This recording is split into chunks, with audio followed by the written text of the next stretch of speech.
Find g prime of x if g of x equals x times e to the negative 2x. All right, now we're getting a little spicy. We've got to use a couple of rules here.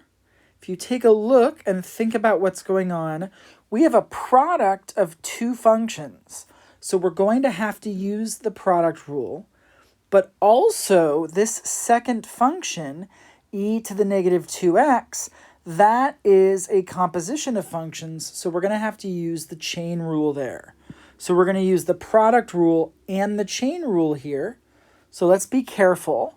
When we take the derivative, we've got to start with the product rule because we've got a product of two different functions.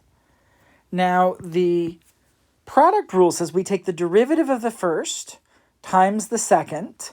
So that's the derivative of x is 1 times the second, e to the negative 2x, plus the derivative of the second times the first.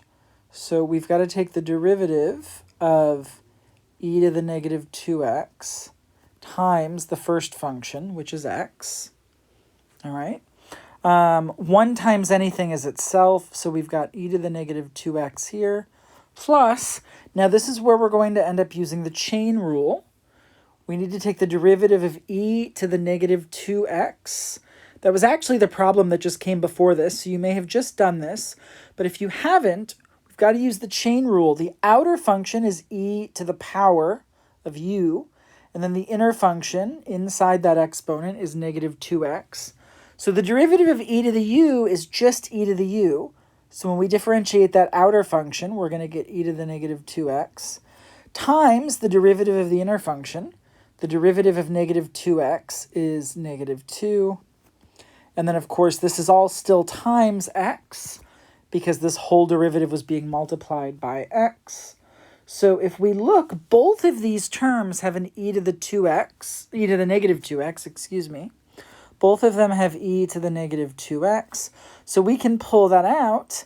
And if we have the leftovers, well, this first one was e to the negative 2x times 1. So we've got a 1 there. And then the leftovers in the second half are going to be negative 2 times x, which is negative 2x. And so our derivative here is going to be e to the negative 2x times the quantity 1 minus 2x.